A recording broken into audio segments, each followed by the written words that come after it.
finishing tomorrow. When you're writing the equation of a polynomial, that's what this flashcard is for. That's where you just have to know the structure. Obviously, you're also going to have to know how to use the structure. But if you don't even know the structure, then you don't have a prayer. If you know the structure, then you can kind of sort of remember what we did with this. So this one tells us that we need a y-intercept at 810 and a root at 5, a double root at -3, and a root at 3i. So who can tell me what to do with that information and how that fits into our structure?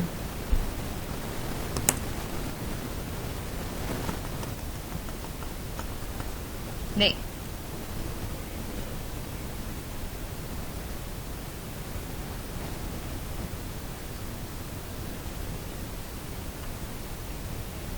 Correct. So I'm not going to do that as my first step, but I do know that the y-intercept is when x is 0. So that's 0, 8, 10. That piece of information is another flashcard, right? Y-intercept, x equals 0. So that is the point xy that I will eventually plug in.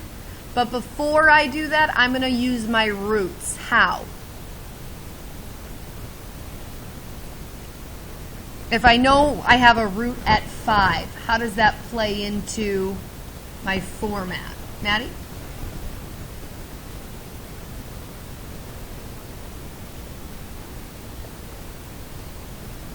Yep, x minus 5. And it's a single root, so it's a multiplicity of 1, so I don't really need that. So that's check. A double root at 3, where does that show up, Aiden? Perfect. Check. A root at 3i. Kaylee. Perfect. So technically the root specifically at 3i makes x minus 3i. But because I have a root at 3i, and that's imaginary roots come in conjugates, so I also have a root at negative 3i, hence where she came up with the x plus 3i. And so I have y equals a still there. Now, I go back to where Nate said plug in 0, 8, 10, because I still, in this particular example, I'm not ready to do that. What did I advise you always to do first before plugging in your point? Haley? Take care of the imaginaries. Foil out the imaginary factors so that we don't have those anymore. So we have x squared minus 3ix plus 3ix is going to cancel. That's the beauty of conjugates. And then plus 3i minus 3i is minus 9i squared. And the I squared is negative 1. So x squared minus 9 times negative 1 is going to turn into x squared plus 9. And I can leave the other factors the same. I'm done now with all that imaginary stuff. I'm not going to look back and reprocess imaginaries. I've gotten rid of them. I'm in a good place. Now I plug in the point. So 8, 10 is my y value, and my x is 0. So what's 0 minus 5? 0 plus 3 squared is 9. 0 plus 9 is another 9. So if I multiply all of those, that's 9 times negative 5.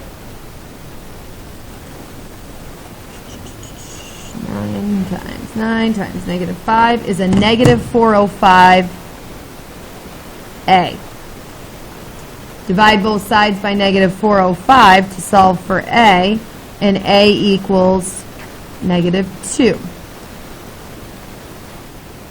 This said write the equation of a polynomial, and it's specifically said in factored form, so that should be good news for us because we don't have to go through and FOIL everything.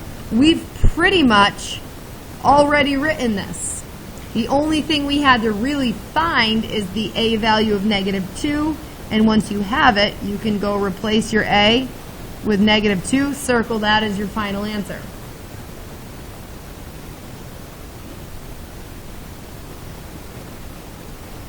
Let me ask you this. What is the overall degree of this polynomial? Think about that for a second. I'll give you a minute to think about it, and then I'll call on someone. Think about the overall degree of this polynomial.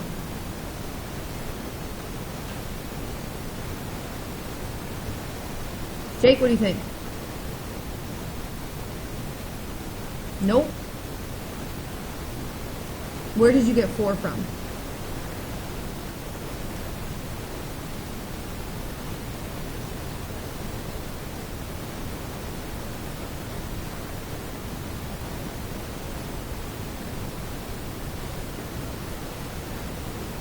Where are you getting 5 from? I'm not concerned with what your answer is. I'm concerned with where you're getting it so that I can tell you where the misconception is. So where are you getting 4 from, or where are you getting 5 from? Be more specific. The amount of x's. Well, if I just see 1, 2, 3 x's. Be more specific. Tell me more about the amount of x's. You think you see how many x's?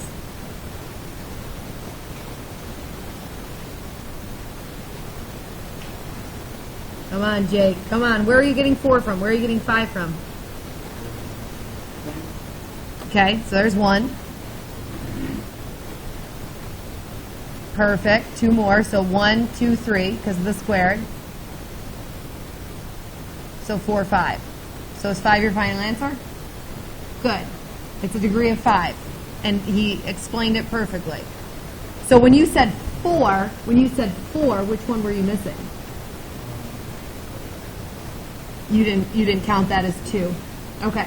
So there you go. That's all I wanted to know. So he's got it exactly. And those are the same mistakes. I wasn't sure if you were missing this one or this one. That's why I asked you. So it is a degree of 5. So the degree of a polynomial being odd, that's not an odd function. That's not what we did yesterday. It's odd degreed polynomial. That means the end behavior is what? What does that tell you about the end behavior? They start and end in opposite directions, correct? Specifically, because the leading coefficient here is negative, does it start high and low or start low and high? Which is it? This one? Nope. This means kind of like, think about a negative slope. Negative means negative slope, so overall it's got to start high and low. Okay? So I bring that up because this is going to ask us to also sketch a graph. So we expect something like that. Obviously there's going to be fluctuations in the middle doing something, but all in all it's going to start high and low if we're right and we have a 5th degree polynomial that's got a negative leading coefficient. So a quick sketch. We have a root at 5. I'll put that here. A double root at -3, so it's going to bounce off of that. And then our imaginary roots, we don't know anything about how those are going to appear in our graph. But we do know that our y-intercept is 810, which is way up here somewhere. So I'll just label something 810.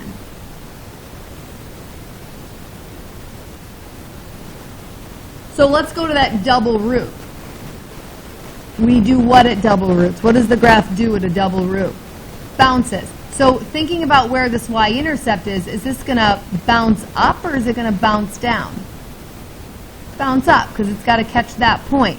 So we're going to bounce up here, catch our y-intercept, and at some point we have to come back through the root at 5, which is a single root. So what does the graph do when it gets to 5? Goes straight through it and then carries on forever. And then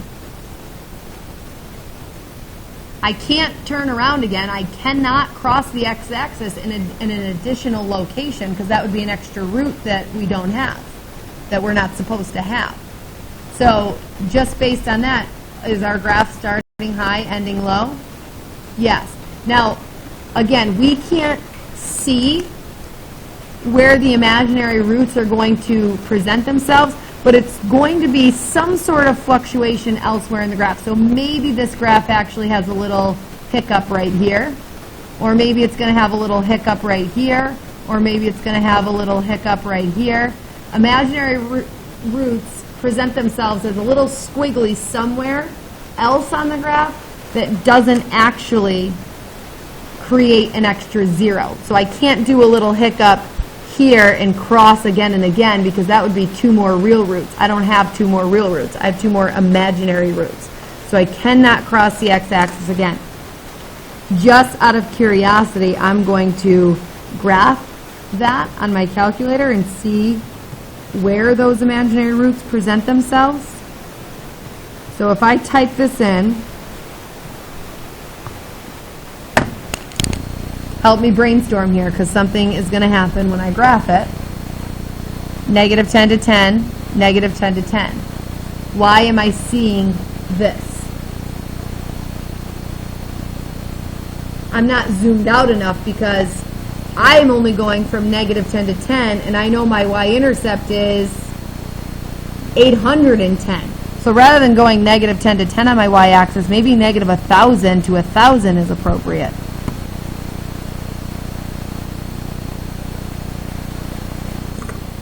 Even that's not great. I see my y-intercept, but you see how I'm missing the top of this? Okay, so window, I'll go negative 10,000 to 10,000.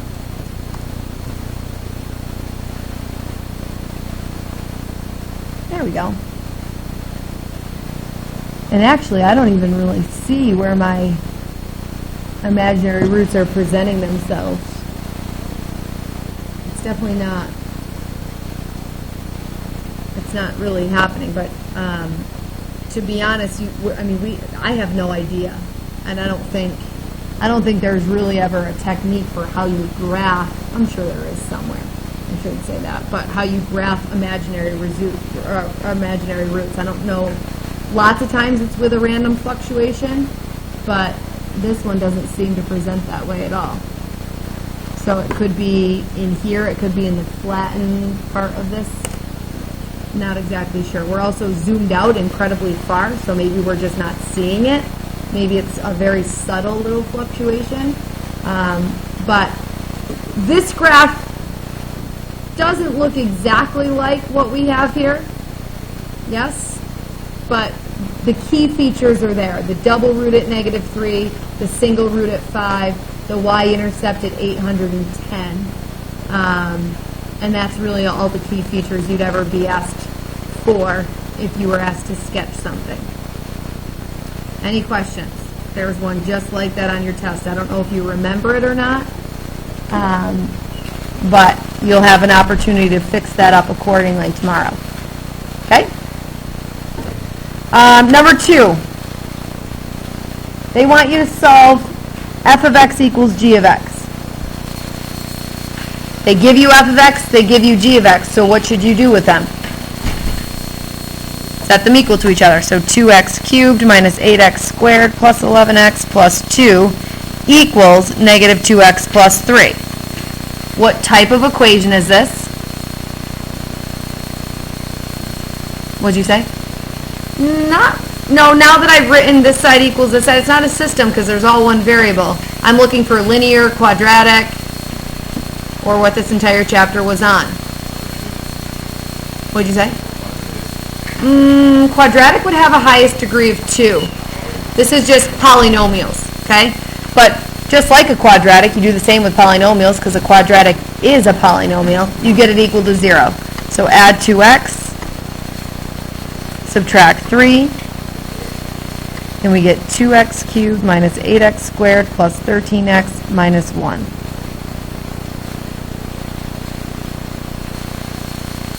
And the only way we know as far as how to solve algebraically would be to factor. And it's 4 terms, so what method of factoring would we try? Grouping. And I'm going to tell you in advance, it's not groupable. If it's not factorable, how do you have to solve it? Calculator. So if we're looking for where this function equals 0,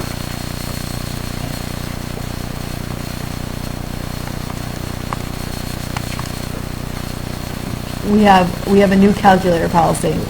I need a cell phone for your calculator. And then grab it, and then you can get this back at the end.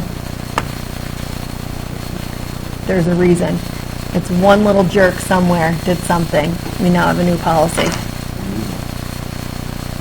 Oh yeah, they are better. Plus 13x minus 1, zoom 6, I'll go back to my graph, and I'm looking for where this function equals 0, which is right there. Looks like it's at 0, but I'm not convinced. So I would do second trace, find my 0, left bound, right bound, enter, and it's not. It's at 0.08. Okay, so make sure you know how to look for your 0, second trace, and you'll get that, 0.08. How many solutions might there be, though? If it's a third degree polynomial, we may have 3 solutions. Now, that's not giving us, that's obviously only giving us 1, but is it possible we're missing something here? Could be. Or it's possible our other 2 solutions are imaginary. So let's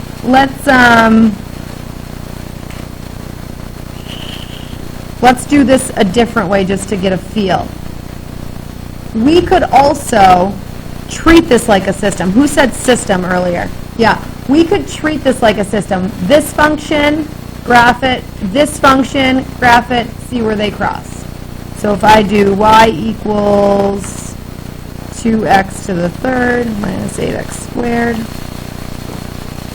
plus 11x plus 2, and then negative 2x plus 3, and see where they cross. I've got a cubic polynomial right there and a linear right there. So now that you see that, are we convinced that they're only crossing one time? So there's only one real solution. So that 0 that we found on the other side was our only one real solution. And unfortunately, it wasn't a whole number. It was this crazy decimal. If it was a whole number, I could do long division and divide it out. Because it's this decimal, I can't really do any long division. So we only have one real solution. Our other 2 solutions are imaginary, and that's the best we can do. Okay? Radical form. There was one on the test that was kind of crazy with like a radical within a radical. Yes? Work from the inside out. So the fact that we're taking the square root, I'm going to keep the 8th root there, the square root of x to the third is the same as taking x to the third and raising it to what power? The square root is the same as raising it to the 1/2.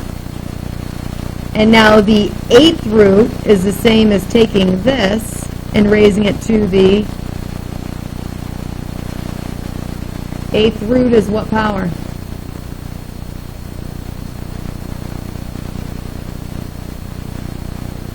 Children, are you not answering because you're shy, or you really don't know that? 1/8. The 8th root is the 1/8 power. The 7th root is the 1/7 power, and so on.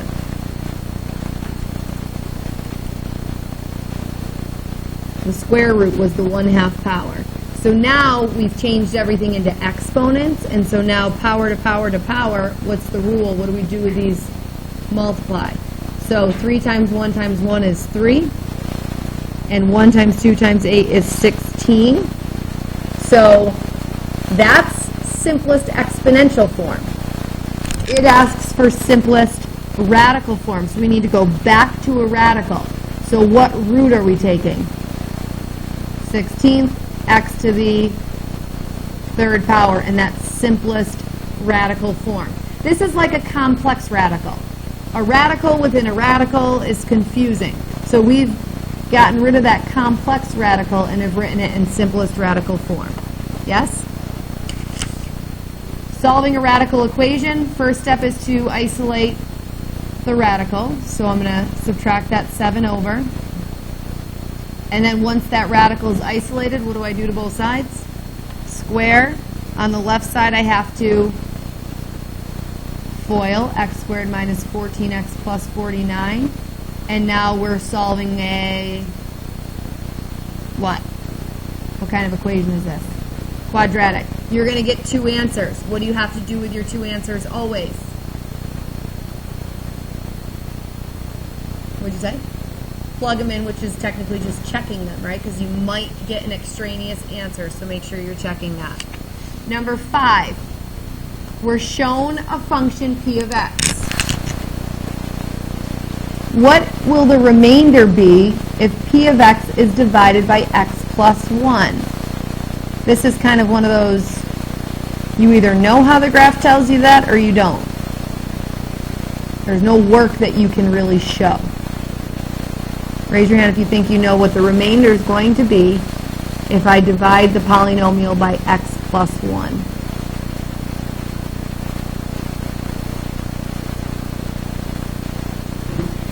Maggie? -7. Explain to everyone how and why you got that.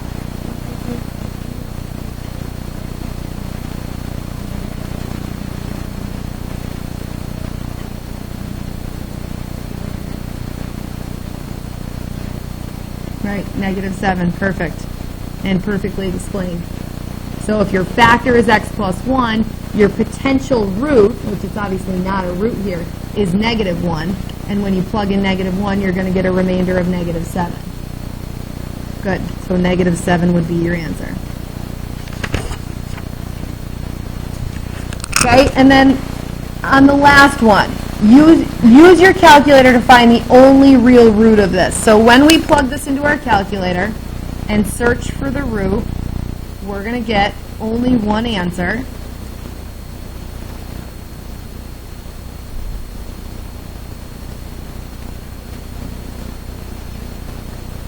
And I'm getting a real root at 1, 2, 3, 4, 5.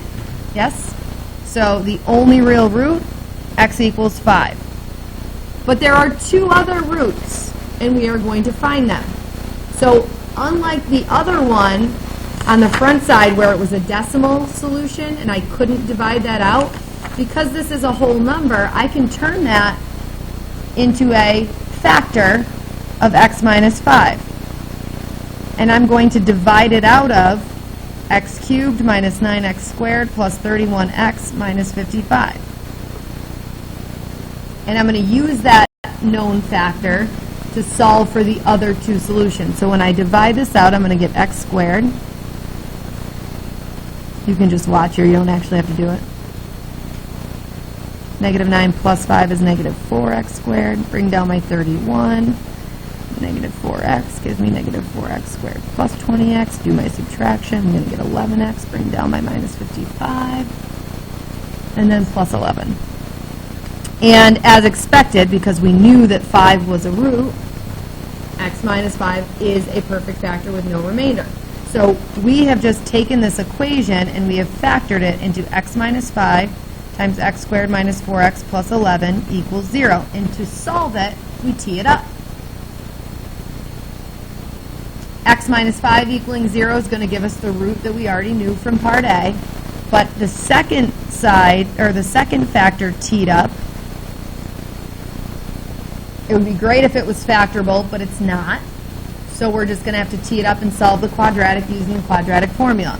Opposite of b is 4, plus or minus the square root. B squared is 16 minus 4 times a times c, all over 2a, which is just 2. That's going to give us a discriminant of -28. How do you simplify this now? Because a lot of people got to this similar spot on the test and they didn't know how to simplify. They forgot that from a couple chapters ago. Maggie?